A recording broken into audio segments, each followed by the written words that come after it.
Abra sua Bíblia, nós estamos meditando na carta de Paulo aos Filipenses, e eu quero que você abra sua Bíblia aí, em Filipenses capítulo 4, versículos 6 e 7. Vamos começar lendo do 4, nós vamos ler até o 8, até o 9, melhor dizendo, mas hoje nós vamos pregar só o verso 6 e 7.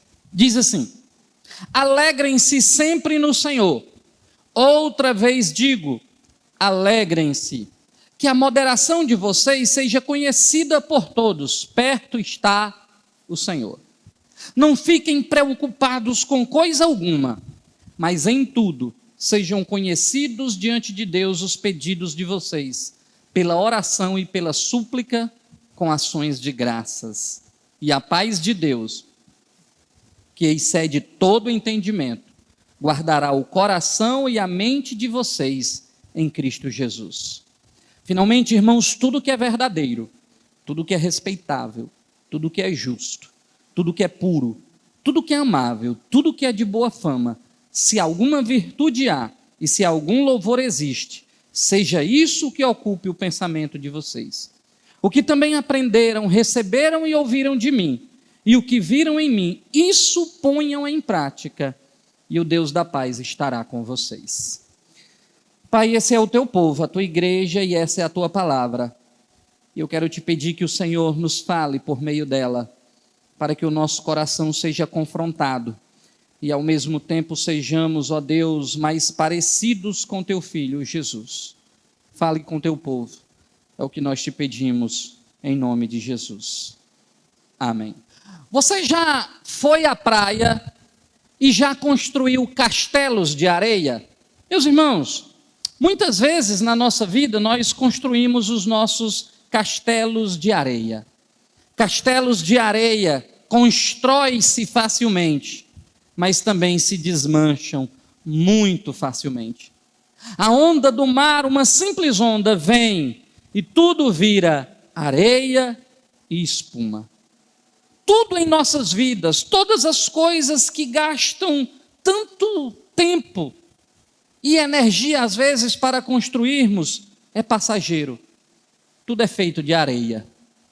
O que permanece é o nosso relacionamento com Deus e com outras pessoas.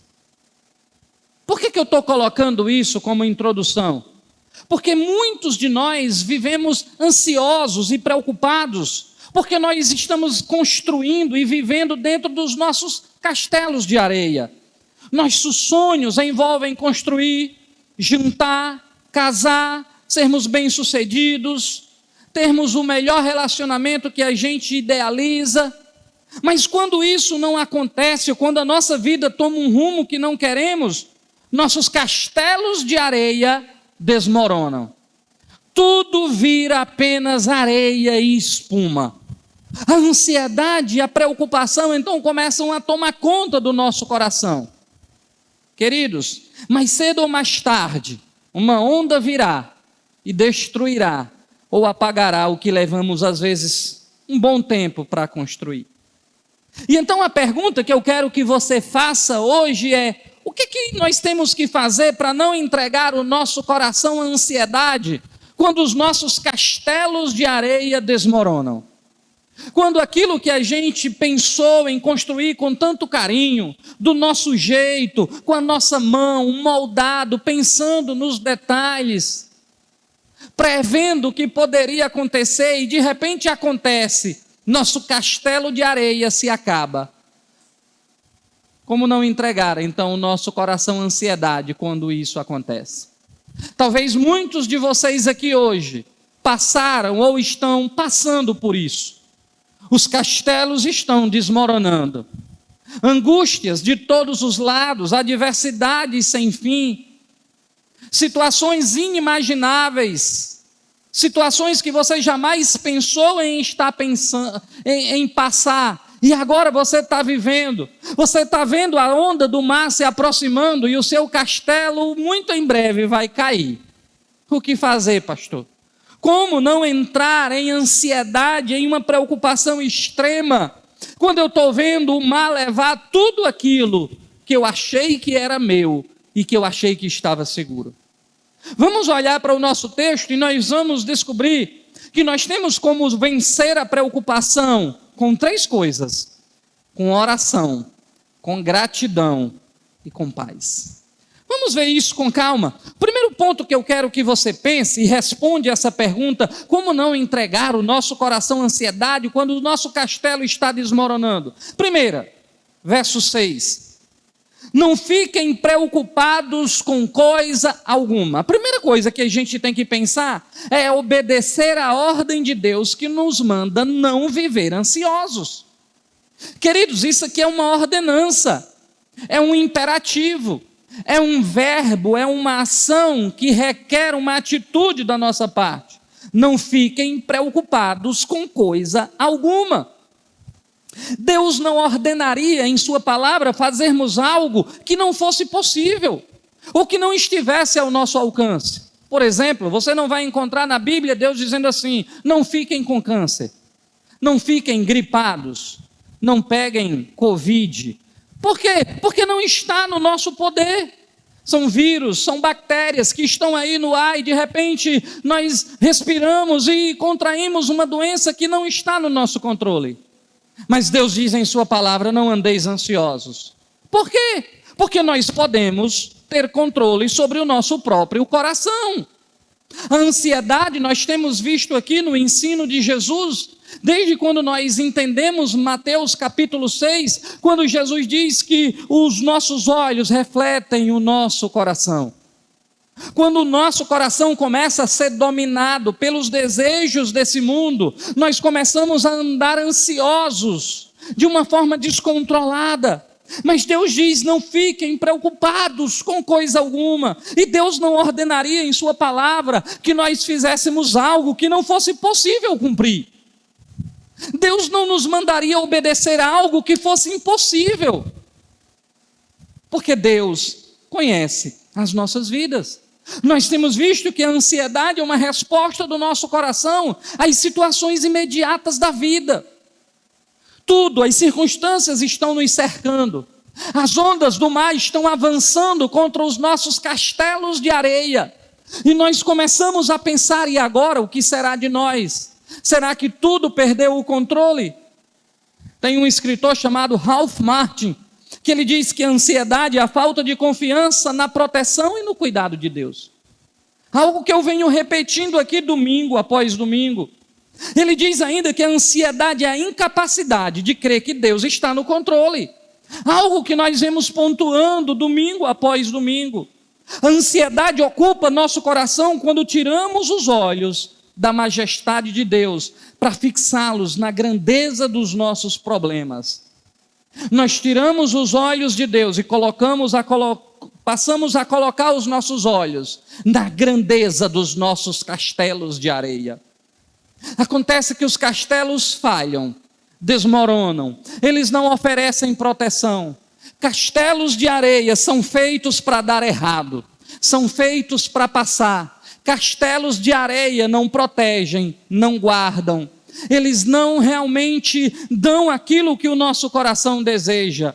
E nós continuamos sonhando e participando e construindo os nossos próprios castelos. E colocamos os nossos olhos e os nossos corações nesses castelos que vão desmoronar. Por isso, o nosso coração começa a viver e a se inclinar para a ansiedade, porque nós tiramos os olhos daquele que realmente tem o poder de controlar as nossas vidas. E não somente isso, nós passamos a duvidar do controle absoluto de Deus sobre as nossas vidas. E tudo vai desmoronando, e os nossos sonhos, os nossos desejos e a nossa própria alegria vai indo junto com os nossos castelos. Queridos, Deus nos manda não viver assim, porque Ele sabe que nós podemos obedecer. Como é que eu vivo livre disso, pastor? Quando eu começo a obedecer a ordem de Deus de não entregar o meu coração à ansiedade. Você não precisa viver escravo dela. Sabe por quê? Porque a palavra de Deus garante que se você olhar para o Senhor, que se você confiar no Senhor, ainda que os seus castelos desmoronem, você estará firmado em uma alicerce, em uma rocha firme. A palavra de Deus e o Deus que criou todas as coisas. Segundo, como é que eu venço a ansiedade quando eu estou vendo tudo desmoronando? Torne os desejos do seu coração conhecidos diante de Deus, por meio de orações e súplicas. Torne os desejos do seu coração conhecidos diante de Deus, com orações e súplicas. Olha para o verso. Não fiquem preocupados com coisa alguma, mas em tudo. Verso 6. Sejam conhecidos diante de Deus os pedidos de vocês, pela oração e pela súplica. Irmãos, o antídoto bíblico e adequado para a ansiedade é abrir o coração a Deus em súplica. Pela oração, a paz de Deus ocupa o lugar que antes a ansiedade tomava conta. A oração aquieta o nosso interior e muda o mundo ao nosso redor. Por meio dela, nos elevamos a Deus e trazemos o céu à terra. Quando nós estamos orando, quando nós colocamos diante de Deus os nossos sonhos, os nossos projetos, as nossas ansiedades, os nossos desejos, queridos, Deus aquieta o nosso coração, mesmo quando as coisas dão erradas. E tem muita coisa na nossa vida que dá errado. Ou aqui todo mundo só dá certo as coisas. Não. Tem hora que a conta atrasa, tem hora que o patrão atrasa o dinheiro, tem hora que falta serviço, tem hora que a gente fica desempregado, tem hora que os filhos adoecem, tem hora que falta conta no banco, tem todos esses momentos que nós vivemos. E se nós colocarmos o nosso coração apenas nas coisas aqui da terra, nós tiraremos os olhos do Senhor. Mas quando nós vivemos uma vida colocando o nosso coração diante de Deus por meio de orações e súplicas, o nosso coração fica quieto diante das tempestades da vida. Nós precisamos aprender sobre isso. A ansiedade é um pensamento errado e um sentimento errado. Nós precisamos olhar para o Senhor e por meio da oração elevarmos a Deus o nosso coração e trazermos o céu para nós. Quando nós oramos, o mesmo coração que estava cheio de incredulidade, que estava cheio de temor, que estava cheio de preocupação pela oração, ele agora está cheio de paz. Tem horas que a gente mesmo não consegue entender. Nosso coração não será dominado pela ansiedade, se nós vivermos uma vida de oração diante de Deus. Se nós confiarmos no Senhor. A verdade é que falamos mais das nossas inquietações com os homens do que com Deus. Temos decidido ouvir mais os homens do que a Deus. A fatura de uma vida dependendo de nós mesmos está chegando. Cada vez que eu só compartilho com as pessoas e não com Deus, cada vez que eu decido ouvir mais as pessoas e não Deus, cada vez que eu vou falando dos meus planos e olhando para tudo desmoronando a minha vida, mas eu não compartilho a dor do meu coração com o Deus que cuida de mim, o meu coração vai cada vez mais se entregando à preocupação e ansiedade. Mas quando eu oro, quando eu coloco a minha vida diante do Senhor, tudo começa a mudar. Muitas vezes as circunstâncias nem mudam, mas a oração muda o nosso coração, muda a maneira como nós estamos enxergando tudo o que está acontecendo. Antes, o desespero que está tomando conta agora dá lugar a uma paz, a uma quietude, que o mundo não conhece, que o mundo não explica, mas nós entendemos, porque o texto diz que é a paz de Deus que excede todo o entendimento. Nós precisamos aprender a colocar a nossa vida diante de Deus por meio da oração. Irmãos, parece que pregar sobre oração hoje virou algo antiquado. A verdade é que a nossa igreja não ora como deveria. Individualmente, nós não gastamos tempo com oração. Nós não oramos o tanto que deveríamos orar. Qual foi a última vez que você orou e consultou a Deus a respeito dos seus planos e projetos? Qual foi a última vez que você dobrou o seu joelho diante do Senhor e confiou a Ele os seus planos? Nós não oramos, não colocamos os nossos planos diante de Deus, nós não consultamos a Deus antes de tomarmos decisões, mas quando tudo dá errado e o nosso castelo de areia desmorona, quem é que nós culpamos? Deus. Senhor, por que tu não interveio? Eu imagino Deus lá no céu olhando e dizendo: você não me pediu nada, você sequer colocou isso diante de mim. Queridos, nós temos tempo para tudo, menos para orar, menos para colocar o nosso coração diante de Deus com orações e com súplicas. Nós queremos muito, mas conversamos pouco com Deus. Nós reclamamos muito e não conversamos com Deus. Nós só queremos Deus como nosso amuleto, como nosso pajé, como aquele que a gente vai se socorrer no momento que está tudo dando errado. Mas nós não temos uma vida de oração íntima, e não temos Deus como nosso melhor amigo, em que nós colocamos o nosso coração diante dele, os nossos planos, e perguntamos: Senhor, é isso que tu quer para a minha vida? São esses os planos que tu tens para mim? E de novo, quando o nosso castelo de areia desmorona, quem é que nós culpamos? Deus. Quando o nosso castelo de areia cai, nós começamos a culpar Deus.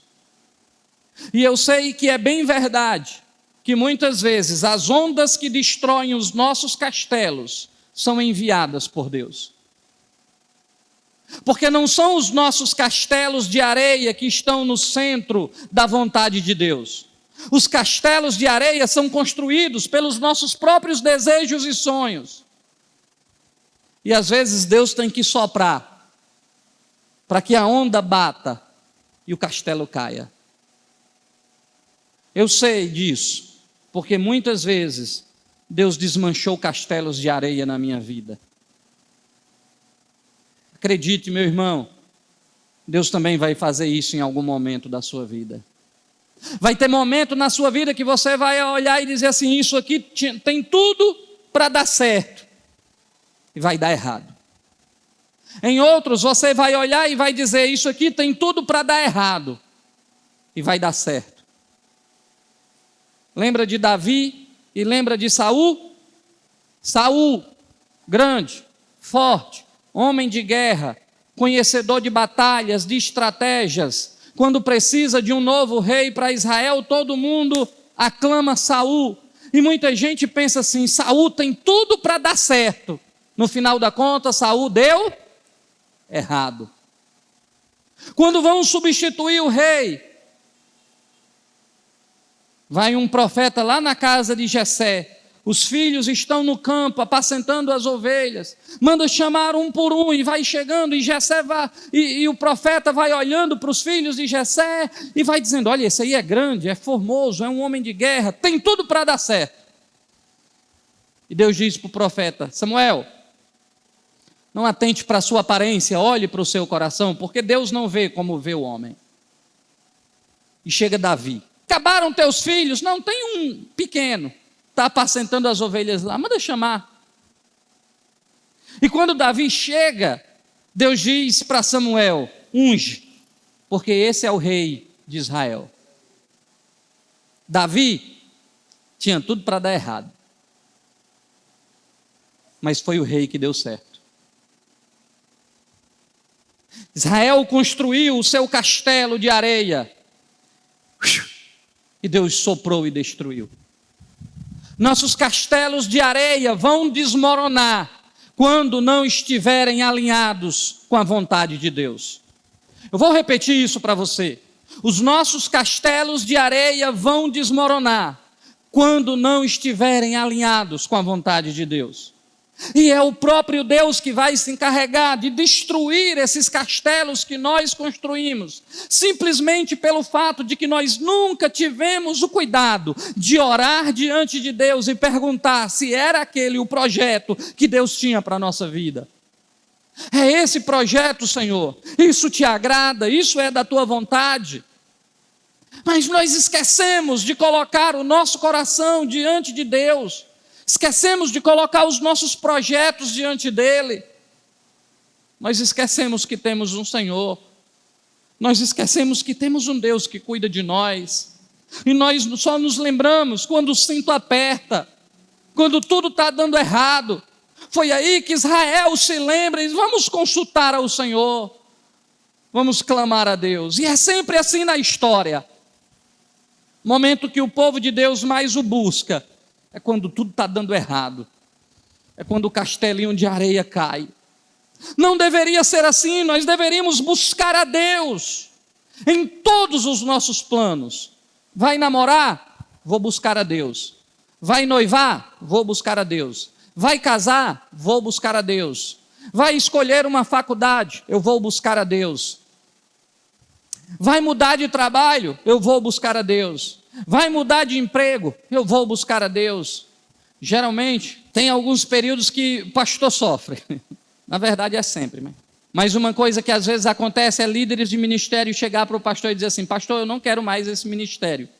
Você sempre vai ouvir de mim uma coisa: você já conversou com Deus sobre isso? Se a pessoa disser assim: sim, já conversei, eu dou 2 passinhos para trás e digo assim: vai em frente. Se a pessoa disser: não, pastor, eu não conversei sobre isso, será que não é bom você conversar primeiro com ele? Queridos, nós esquecemos de colocar a Deus nos nossos planos. E o texto está dizendo: sejam conhecidas diante de Deus os pedidos de vocês pela oração e pela súplica. Você tem pedido a Deus? Colocado os desejos do seu coração diante dele? Qual foi a última vez que você confiou seus projetos a ele? Às vezes continuamos dispostos a investir em nossos castelos de areia, por isso deixamos Deus de fora dos nossos projetos. O que é que eu tenho que fazer, pastor, para o meu coração não ficar entregue à ansiedade e à preocupação? Terceiro ponto, ainda no verso 6. Sejam conhecidos diante de Deus os pedidos de vocês pela oração e pela súplica, com ações de graça. O que é ação de graça? Gratidão. Boa parte da ansiedade gerada no coração é porque nós olhamos somente aquilo que queremos, nossos desejos, nossos castelos de areia destruídos, eles dominam a nossa vontade, e nós esquecemos de olhar para todas as construções sólidas que Deus já nos deu. Eu quero um emprego, pastor, que ganhe o dobro, e esquece de ser grato pelo emprego que já tem. Eu quero, pastor, aquela moto do ano, sabe? Aquele novo lançamento da Honda, da Yamaha, da Suzuki. Eu quero uma moto BMW. Mas e a que você já tem? Por que você não consegue ser grato por ela? Tiago, capítulo 4, verso 1, diz assim: de onde procedem as guerras e brigas que há entre vocês? De onde? Senão dos prazeres que estão em conflito dentro de vocês. Esquecemos do que Deus já nos deu e esquecemos de ter um coração grato. Por isso o texto diz: coloquem os seus pedidos diante de Deus com ações de graça. É como se Deus estivesse dizendo para nós: antes de pedir, agradeça. Seja grato pelo que Deus já te deu. Você pode não ter o melhor emprego do mundo, mas lembre-se que tem milhões de desempregados atrás do emprego que você está reclamando. Você pode não ter a melhor moto do mundo, mas é bem possível que se você deixar ela com a chave lá, vai aparecer alguém que queira ser o dono. Você pode não ter o melhor carro, mas seja grato pelo que você tem. Esses dias eu vi um videozinho de uma criança, devia ter uns 4 a 5 anos, E essa criança não tinha os braços. E então no vídeo ela estava ganhando uma prótese que encaixava aqui na parte assim pequenininha do braço dele, os dois. E aquela prótese permitia que ele pudesse alcançar no guidão da bicicleta e pudesse então pedalar. E eu fiquei pensando, quantos de nós temos braços, pernas, olhos perfeitos, tudo, e tem pessoas que não têm, e você não consegue ser grato a Deus pelo que Deus já te deu. Quando o nosso coração não é grato pelo que nós já temos, ele vai viver ansioso por aquilo que ele não tem. Eu vou repetir. Quando nós não somos gratos por aquilo que Deus já nos deu, o nosso coração se tornará ansioso por aquilo que nós não temos. E aí nós vamos construindo os nossos castelos de areia, amontoando desejos de areia no nosso coração. E aí vem Deus e sopra e eles caem. Você é grato? Salmo 103, bendiga minha alma o Senhor, e tudo que há em mim, bendiga o seu santo nome. Bendiga minha alma o Senhor, e não se esqueça de nenhum só de seus benefícios, nenhum. É Ele que perdoa todas as suas iniquidades, quem cura todas as suas enfermidades, quem da cova redime a sua vida e coroa você de graça e misericórdia. Você consegue ser grato a Deus por isso? Lembre-se, quando Paulo escreve a carta aos Filipenses, Paulo está preso em uma das prisões de Roma, certamente com perigo iminente de morte, porque a qualquer momento poderia vir a condenação de Nero para mandar decapitá-lo. Isso acontece anos mais tarde. A última carta que Paulo escreve é a segunda carta a Timóteo, quando ele diz: completei a carreira, guardei a fé. Mas Paulo está olhando para todas as circunstâncias e está dizendo: alegrem-se no Senhor. Outra vez, alegrem-se. Sejam conhecidas diante de Deus as suas petições com ações de graças. Paulo consegue ser grato a Deus estando preso. Qual foi a última vez que você agradeceu a Deus pelas coisas simples que Ele te deu? Qual foi a última vez que você dobrou o joelho e agradeceu por tudo que tem? Geralmente, nós ficamos ansiosos e preocupados porque estamos desejosos de algo, ou que nós já temos, mas não temos na medida que gostaríamos, ou por algo que Deus nunca vai nos dar, porque simplesmente não é a vontade dele para nós. Deus vai continuar nos sustentando, Deus vai continuar sustentando você. Seja grato pelo que Ele já te deu. Se você tiver um coração grato, a ansiedade não vai dominar você. Seja grato. Você sabe quantas pessoas estão em UTI de hospital nesse momento? Quantas crianças estão sendo tratadas com câncer, leucemia e tantas doenças aí? Quantos pais gostariam de estar sentados agora onde você está, com a oportunidade de louvar a Deus? Seja grato, seja grato. Verso 7, nós encerramos no quarto ponto, tem uma promessa maravilhosa. Se nós fizermos isso, colocarmos os nossos pedidos diante de Deus, com oração, súplica, com ações de graça, a promessa de Deus é essa: e a paz de Deus, que excede todo entendimento, guardará o coração e a mente de vocês em Cristo Jesus. Essa paz que nós recebemos é uma paz divina, não é humana. A paz de Deus não é a ausência de problemas. Paulo estava metido em alguns problemas ali, não causados por ele, mas ele está preso, prestes a morrer. Essa paz não é produzida pelas circunstâncias do momento. O mundo nem conhece essa paz. Deixo-vos a paz, minha paz vos dou. Não a dou como o mundo dá. A paz de Jesus é uma paz que excede esse entendimento. Ela guarda o nosso coração e a nossa mente. Esse não é uma paz produzida pelas circunstâncias. Não é uma paz produzida pelos homens. Ela vem de Deus. Essa verdadeira paz não é encontrada no pensamento positivo, nas ajudas, nos livros de autoajuda, nas mensagens dos coaches. Não. Essa paz não é conseguida dessa forma, com bons sentimentos. Ela procede do fato de você saber e crer que Deus está no controle, que Deus está cuidando de você. Quando você entende que Deus está no controle, que Ele está cuidando de você, e você está colocando diante dEle todos os seus desejos, todas as suas necessidades, por meio de oração e súplica, essa paz começa a invadir a sua alma. Ela vai além da compreensão humana. Mesmo quando há tempestades externas, o nosso coração pode desfrutar dessa paz. Ela coexiste com a dor, com as lágrimas, com o luto, com a própria morte. Ainda assim, você pode ter paz, porque ela não é produzida pelo momento. A paz tem um nome, não, ela tem um nome, ela tem um príncipe.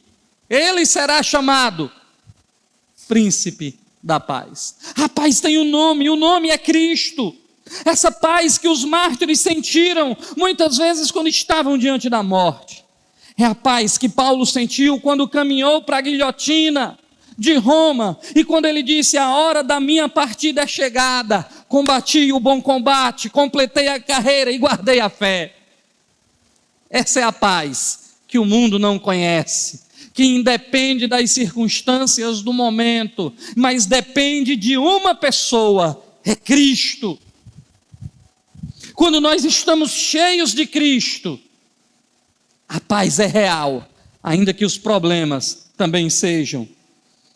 O texto diz que essa paz guardará o nosso coração. É a ideia de um soldado que está numa torre de vigia, protegendo a cidade.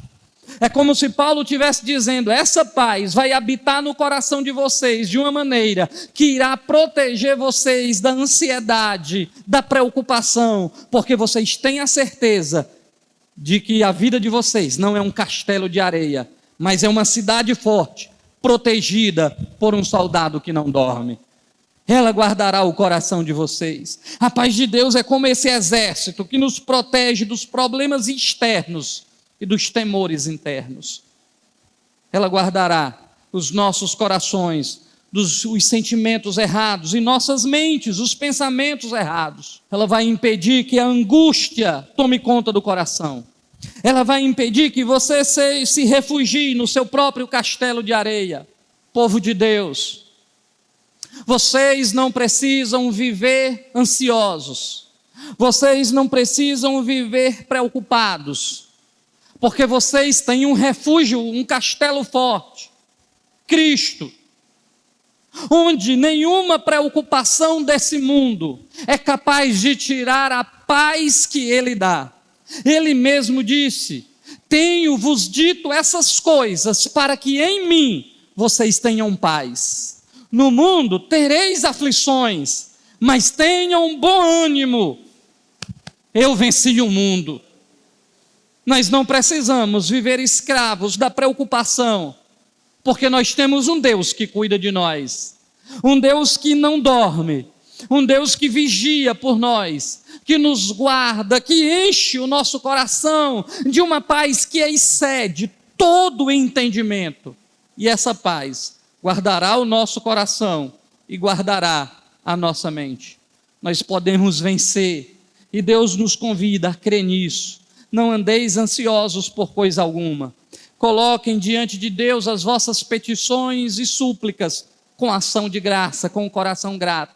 E a paz de Deus, essa paz que o mundo não recebe, não entende, essa paz que guarda o seu coração, que excede todo o entendimento, guardará o coração de vocês e a mente de vocês em Jesus Cristo. É isso que Deus tem para a sua vida, uma paz que excede todo o entendimento. Como encontrar essa paz, pastor? Em uma pessoa. A paz tem um nome e é Jesus. Como é que eu faço, pastor? Corra para Ele. Como é que eu faço, pastor? Clame por Ele. Pastor, e o senhor tem que orar por mim? Não. Você só precisa crer no seu coração e fazer uma oração sincera e dizer: Senhor, eu entrego a minha vida a Ti, eu entrego o meu coração a Ti, os meus cuidados a Ti. Eu não serei mais escravo da preocupação, eu não serei mais escravo da ansiedade, porque eu tenho um Senhor e o nome dEle é Jesus. A ansiedade não é a senhora da sua vida. A preocupação não é a senhora da sua vida. Você tem um Deus, você tem um dono, e o dono da sua vida é Jesus. Você está nas mãos seguras daquele que nunca erra, nunca falha e que a sua palavra permanece. Você pode viver livre, você pode ter os seus pecados perdoados, você pode ter uma vida abundante e alegre naquele que é o próprio Senhor do universo. Ele disse assim: vinde a mim, todos vocês que estão cansados e sobrecarregados, tomai sobre vós o meu jugo, e aprendei de mim, que sou manso e humilde de coração, e vocês encontrarão descanso para as vossas almas.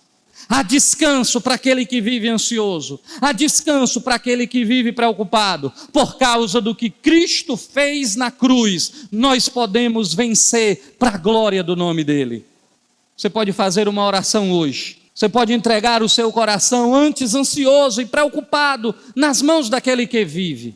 Povo de Deus, creiam no Senhor Jesus, creiam naquele que cuida de nós. Quando Pedro está falando sobre ansiedade, ele diz assim: lançai sobre ele, Cristo, toda a vossa... Por quê? Porque Ele tem cuidado de vocês. Deus tem cuidado de nós. Deus tem cuidado de nós. Queria encerrar com isso. Deus tem cuidado de nós. Fique de pé na presença do Senhor. Deus tem cuidado de nós, irmãos. Deus tem cuidado de vocês, mesmo no momento de dor, de luta, de dificuldade. Não esqueça disso, não. Não entregue seu coração à ansiedade e à preocupação, porque Deus tem cuidado de você.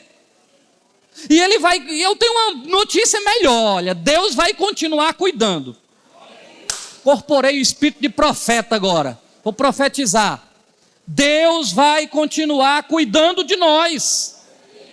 Não é porque a gente merece, porque nós cantamos aqui a bondade de Deus. Se eu soubesse cantar, eu cantava a bondade de Deus agora. Nós podemos crer nisso. Deus tem cuidado de nós. Deus tem cuidado de nós, Satanás. Bicho imundo, asqueroso. Vou dizer de novo: Deus tem cuidado de nós. E Ele vai continuar cuidando. Não entregue o seu coração à ansiedade. Não entregue o seu coração ao desespero, à angústia e à dor. Porque você tem um dono. Deus tem cuidado de nós.